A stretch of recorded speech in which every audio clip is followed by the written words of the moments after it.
जय जगन्नाथ दर्शक बंधु आसंता आज आम बनइबा झटपट सेम्बी तरकारी बहुत कम समय रे आराम रे आपण बनई पारिबे। बहुत बढ़िया टेस्ट यार आसी थाए। ए सेम्बी तरकारी आपण केमती बनइबे चलंतु पूरा वीडियो टिकु देखि नेबा। तो सेति पय प्रथमे देखंतु एठी म नेछि सेम्बी को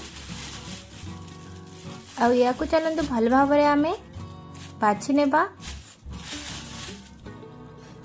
तो एठी देखंतु म गोटे पात्र नउछि आउ एबे मु सेम्बी को भल भाव एठी बाछि नउछि जेमति तार पट्ट रहबनी एमती आपण ताको मध्ये बाछि दियंतु। आउ ए रेसिपी को थरे आपण घरे प्रस्तुत करंतु देखिबे बहुत भल लागि थाए। बहुत कम समय रे जदि आपण को कुआडी जिबार अछि ऑफिस जिबार अछि आउ आपण चटपट किछि बनेबा पई चाहउछंती ताहले एई सेम्बी तरकारीटी को आराम रे आपण 5 मिनिट रे बनै पारिबे। आउ यार टेस्ट बहुत भल आसी थाए। तो पूरा वीडियो को देखंतु केमती मो बनैछि आपण ठीक सेमती बनांतु देखिबे बहुत भल लागिबो। आ जदि आपण हम चैनल रे प्रथम थर पई आस्थांती ताहले चैनल टी को सब्सक्राइब कर दियंतु, वीडियो टी को लाइक करी वीडियो टी को शेष पर्यंत देखंतु। तो देखंतु एठी मो एमती सेम्बी को बाछि नउछि। बाछि सारिबा परे एबे हमें चलंतु याकू भल भाबरे धोई आनिबा। आउ हमें एबे सेम्बी तरकारी प्रस्तुत करिबा। एठी देखंतु केमती म ताको बाछि नेछि।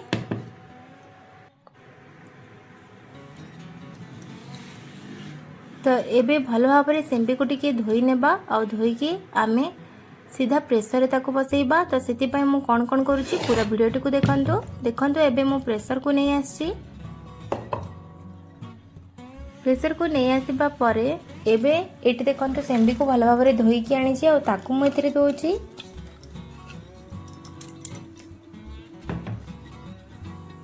सेम्बी को दे सारिबा परे एठी देखंतु गोटे पियाज को मु एमती लंबा लंबा कर काटी नेछि ताकू दोछि।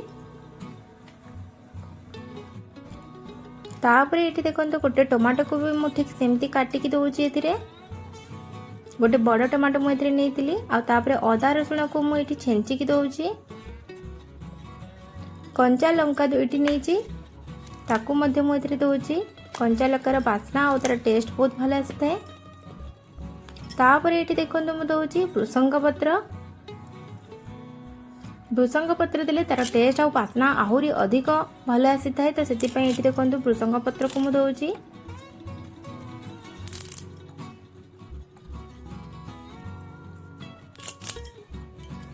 भृसंग पत्र दे सारिबा परे एबे आमे एथिरे देबा हळदी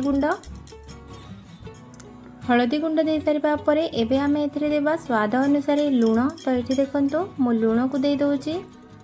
तापरे आमे एथिरे देबा लंका गुंड गोटे चमच रहबो एथिरे मु लंका गुंड दोछि। तापरे एथिरे गोटे चमच रहबो मु देछि जीरा गुंड दे सारिबा परे गोटे चमच रहबो एथिरे देछि मु धनिया गुंड दे सारिबा परे एबे मु एथिरे दोछि गोटे चमच रहबो गरम मसाला। तो ये देखो गरम मसाला को मध्य मु दे देछि।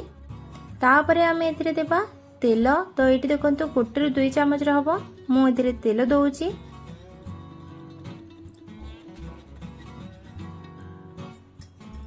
तेल दे सारिबा परे एबे आमे याकू भल भाबरे टिके मिक्स कर नबा जेमति मसाला सब सेम्बी रे भल भाबरे लागि जिवो।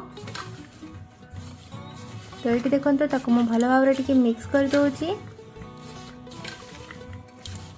बहुत सहज रे आपण बहुत कम समय रे याको प्रस्तुत करि परिबे एवं याको आपण गरम गरम भात सहित किंबा रुटी सहित मध्य खाई परिबे। तो एठी देखंतु मु ताको केमती मिक्स कर दोछि। आपण माने मध्य ठीक सेमती ताको भलो भाबरे मिक्स कर दियंतु। मिक्स कर सारिबा परे एबे हमें एथिरे अल्प टिके पानी देबा। तो एठी देखंतु मु अल्प टिके पानी तेतिरे दे दोछि। आ दे सारिबा परे एबे चलंतु याको हमें 2 ରୁ 3टी सीटी आसीबा पर्यंत सीटी मरे नबा। तो ये देखंतु मो एबे ताको चूल्हा रे बसै नेछि एवं 2टी सीटी आसीबा पर्यंत छाडी देछि। 2 ରୁ 3टी सीटी आसी सारिबा परे एबे चलंतु देखिबा केमती हेछि हमर सेम्बी तरकारी। तो ये देखंतु सेति पय गोटे पात्र रे म ताको काढी दोछि। एठी आपण माने देखि पारुथिबे सेम्बी पूरा सीझी जाइए एवं बास्ना बहुत बढ़िया आसुची। टेस्ट मते बहुत भल लगी था दर्शक बंधु। तो निहाती भाव में थे आप घरे या बनातु आउ केमती लगिला आमको कमेंट माध्यम जनवाक भूलंतुनी। आराम रे बहुत सहज आपण या घरे प्रस्तुत करेंगे। तो आशा करुँची आपण या घरे प्रस्तुत करेंगे। आदि भिडटी भल लगी थाले भिडटी को लाइक चैनल को सब्सक्राइब करने भूलंतुनि। देखते कितने सुंदर देखा जाउची, खाइले यार टेस्ट बहुत भल लगी थाए। एमती जदि भल भल वीडियो देखापी आपण को पसंद रेसिपी वीडियो ताहले आम चैनल को सब्सक्राइब करथांतु। मु आपणक पई नुआ नुआ ओडिया रेसिपी वीडियो नहीं आसीबी। से पर्यंत रहूची। धन्यवाद। जय जगन्नाथ।